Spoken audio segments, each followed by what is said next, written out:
So friends, welcome back to this amazing platform and ये हमारा इस चैप्टर का सेकंड लेक्चर है। इसके पहले हमारा एक लेक्चर कवर हो चुका है और अगर आपने वो लेक्चर अभी तक नहीं देखा तो सबसे पहले वो लेक्चर देख कर आएँ, फिर इसको समझें, क्योंकि कुछ लेक्चर में बहुत सारे इम्पोर्टेंट थिंग्स थे जो आपको आगे चल के बहुत काम आने वाले हैं इस चैप्टर में। एंड इस चैप्टर का एक ओवरव्यू था, सारे टॉपिक्स एक जगह थे कि आप लोगों को इस चैप्टर में क्या क्या पढ़ना है। तो बेसिकली मैं आप लोगों को बता दूं, कल हमारा कौन सा टॉपिक कवर हो चुका था? सेल की definition. Okay, so basically definition of cell कल मैंने पढ़ा दिया था एंड आज हम लोग पढ़ेंगे डिस्कवरी ऑफ सेल। ओके, तो मैं ओरली सिर्फ एक बार आप लोगों को बता देती हूँ कि सेल का डेफिनेशन हम लोगों ने कैसे समझी थी। जैसे कि कोई भी चीज़ होती, कोई भी पार्टिकल्स है, कोई भी थिंग्स है, उसकी सबसे छोटी ना छोटी इकाई होती है, सबसे स्मॉलर थिंग्स होती है। जैसे for example just like a book, जैसे कोई बुक बनी है तो उसके सबसे छोटा पार्ट्स क्या होता है? पेज होते हैं। ठीक है, पेज, कई सारे पेजेस मिलकर एक बुक बनते हैं। वैसे ही हमारे बॉडी का जो सबसे छोटी इकाई है वो है सेल। ओके, एंड इसकी डेफिनेशन क्या थी उसे जानने के लिए आप इसके पहले वाली वीडियो को देखें। तो अभी हमारा जो आज का टॉपिक है वो है डिस्कवरी ऑफ सेल। इस पे चलते हैं सबसे पहले। तो डिस्कवरी ऑफ सेल, जो सेल की खोज की गई थी उसमें दो साइंटिस्ट के नाम आते हैं। सबसे पहले साइंटिस्ट हैं Robert Hooke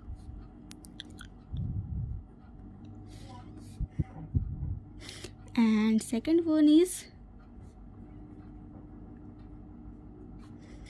Anthony von Leeuwenhoek।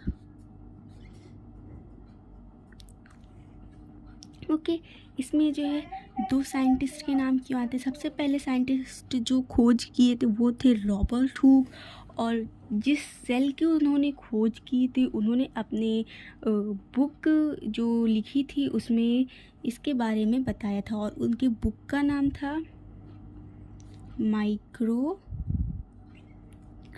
Okay, इन्होंने एक डेड सेल ली थी and this was a thin slice of cork. Cork आप समझ सकते हैं, जो पेड़ की जो सबसे ऊपरी परत होती है, हम लोग उसे छाल भी कह सकते हैं। उसकी जो है, उसको जो है माइक्रोस्कोप में जब उन्होंने देखा था तो हनीकॉम्ब लाइक स्ट्रक्चर उन्होंने ऑब्जर्व किया था, just like honeycomb, this type. Okay,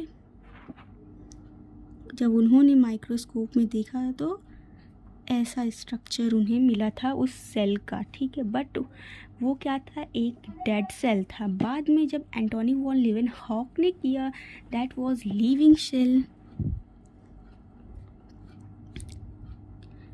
okay, और इन्होंने ये भी जो है माइक्रोस्कोप पे ही देखे थे। तो बेसिकली जो डिस्कवरी ऑफ सेल थी, पहले किसकी हुई? डेड सेल की, उसके बाद लिविंग सेल्स की। और रॉबर्ट हुक ने जब ऑब्जर्व किया तो कैसा था? Honeycomb like structure. उसके बाद जब लीवेनहॉक ने किया फर्दर डिस्कवर, कौन से ईयर में? 1674। ओके, और इनका था 1665। ओके, 1665 and 1664 लिविंग सेल था, that was pond water for example। And example इन्होंने किस चीज़ की थी? Thin slice of cork. तो मैं अभी आपको ऐसे ही समझा रही हूँ, इसके नोट्स भी अभी मैं दिखाऊंगी, अच्छे से लिख कर बताऊँगी। अगर आपको मेरे साथ साथ नोट्स बनाने हैं तो आप बना भी सकते हो। ये बस एक रफ़ है जो मैं आपको समझा रही हूँ, आप अभी सिर्फ समझे। अभी ये लिखना नहीं है आप लोगों को कि आप मेरे साथ साथ इसको लिखते चलें, ये सिर्फ आपके समझने के लिए है कि डिस्कवरी ऑफ सेल में दो साइंटिस्ट थे। कौन कौन था? रॉबर्ट हुक थे and second Antony von Leeuwenhoek थे। ये क्या था? थिन स्लाइस ऑफ कॉर्क क्या थी? एक डेड सेल थी। एंड ये क्या थी, लिविंग सेल्स थी। ओके, और सब अब यहाँ पे सेल की बात हो तो the largest cell in the world is ostrich egg. Okay, living cell ostrich egg, तो आप यहाँ लिख भी सकते हैं, अभी मैं आपको लिखवा भी दूँगी। जो ऑस्ट्रिच एग था है क्या है, largest cell in the world. Okay, सबसे बड़ी कोशिका है। ओके, उसके बाद डिस्कवरी ऑफ सेल में और भी सारे सेल्स की जो है खोज की गई थी, और भी डिस्कवरीज़ हुई थी, जैसे कि रॉबर्ट ब्राउन ने 1831 में न्यूक्लियस की खोज की थी, पुरकिंजे थी 1839 में प्रोटोप्लाज्म की थी। तो ये सारी चीज़ें जो भी अभी मैंने आपको पढ़ाया है, ये डिस्कवरी ऑफ सेल के बारे में, अभी मैं आपको इसका एक अच्छे से लिखवा देती हूँ, नोट्स में लिखवा देती हूँ। ओके, अभी बेसिकली आप लोगों ने जो पढ़ा बस वही सारी चीज़ें हैं यहाँ पे अभी मैं आपको बताऊँगी। यहाँ पे क्या है, डिस्कवरी ऑफ सेल। ओके, अभी मैंने आपको समझाया, सबसे बड़ी सेल के बारे में भी बताई। The largest living cell in the world is क्या, ऑस्ट्रिच एग। ओके, अब सेकेंड वन मैं आपको लिखवाने जा रही हूँ, जो भी मैंने आपको साइंटिस्ट के बारे में समझाया था वो सारी चीज़ें लिखवाऊँगी, तो आप मेरे साथ साथ लिख भी सकते हो। सबसे पहले क्या था, फर्स्ट। ओके, सबसे पहले डिस्कवर्ड किसने किया था, मैं आपको जो समझाऊंगी वही लिखूंगी। Discovered by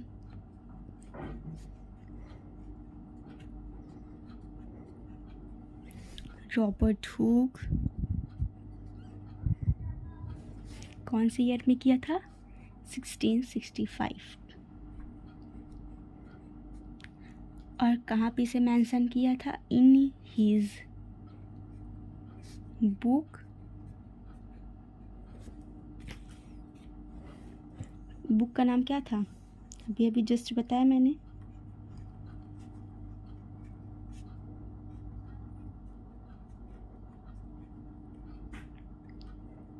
Micrographia.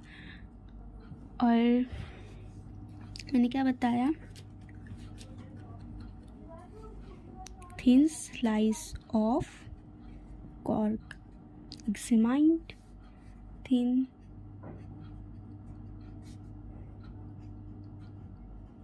slice of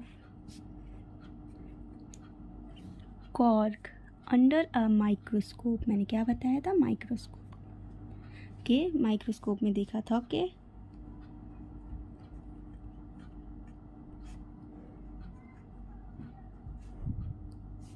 and observe, उन्होंने क्या ऑब्जर्व किया था, अभी मैंने जस्ट बताया आप लोगों को, ये आपका रिवीजन हो जा रहा है। क्या ऑब्जर्व किया था बताओ, सोचो बताओ, अपने आप से लिखो सब लोग, क्या ऑब्जर्व किया था। हनी कॉम्ब लाइक स्ट्रक्चर, मैंने बना के भी दिखाया, आपको बनाना होगा तो आप नोट्स में बना लेना, ठीक है। इतना हो गया किसके बारे में, रॉबर्ट हुक। अब नेक्स्ट वन कौन था, आफ्टर दिस कौन आया था,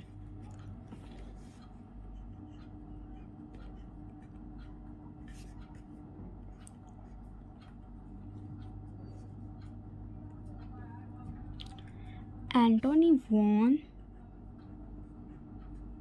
आप जितने साइंटिस्ट हैं उनको हाईलाइट कर लीजिएगा, क्योंकि आप जब भी नोट्स खोलें आपको याद रहे।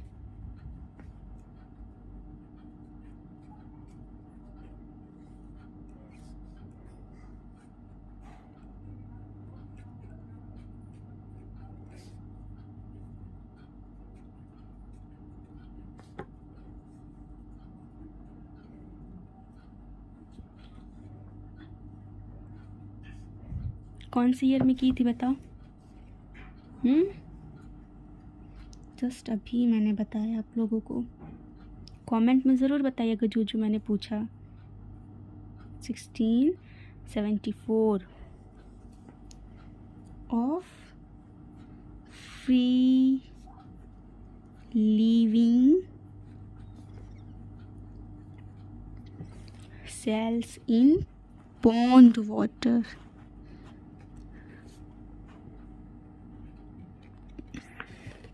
और उसके बाद मैंने क्या बताया था, न्यूक्लियस का डिस्कवर कौन किया, रॉबर्ट ब्राउन ने. एंड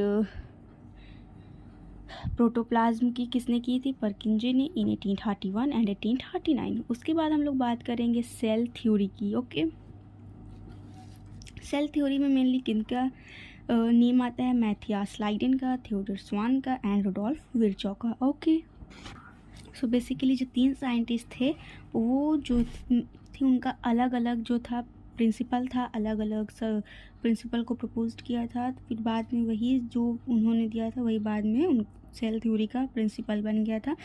तो बेसिकली क्या था, जो मैथियास लाइडेन थे 1838 में, ये क्या कौन थे, एक जर्मन बॉटनिस्ट थे. Okay, Matthias Leiden was a German botanist and Theodor Schwann क्या थे, ये जर्मन के थे, जूलॉजिस्ट थे. Okay, both are same, German but botanist and zoologist. Okay, इन्होंने क्या प्रिंसिपल दिया, ऑल द लिविंग थिंग्स और organism whatever. Okay,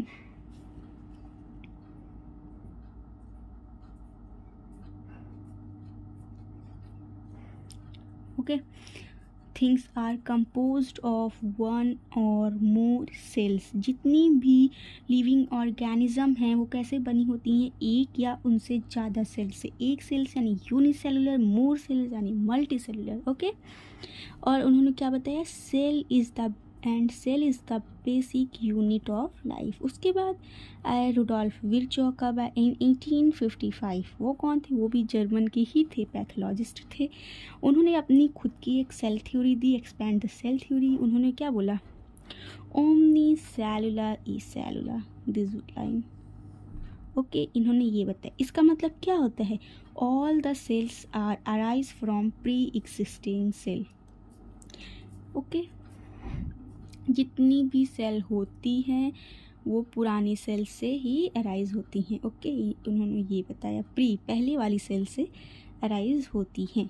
okay, ये जो 3 प्रिंसिपल थे यही आपकी सेल थ्योरी है. कौन कौन से थे, all the living organism are composed of one और मोर सेल्स. सेकेंड वन क्या था, cell is the basic unit of life. And third one क्या था, all the cells are arise from pre existing cell. Okay, and these are the 3 main principle of cell theory. Okay, और अगर ये जो मैंने आज पढ़ाया है आपको समझ में आया तो आप मुझे कमेंट में ज़रूर बताइएगा कि आपको ये लेक्चर कैसा लगा. एंड आपको नोट्स बनाना है तो आप मेरे साथ साथ भी बना सकते थे. एंड अगर नहीं बना पाया तो आप वीडियो को पॉज करके देखें. एंड इन लास्ट में आपको एक बात और कहना चाहूँगी कि मैं जो डेली पढ़ाती हूँ उनके मैं होमवर्क दूँगी, क्वेश्चंस पूछूँगी आपसे यूट्यूब शॉर्ट्स पे. मैं डेली क्वेश्चन दूँगी, जो मैंने पढ़ाया है क्लास में उससे जो है मैंने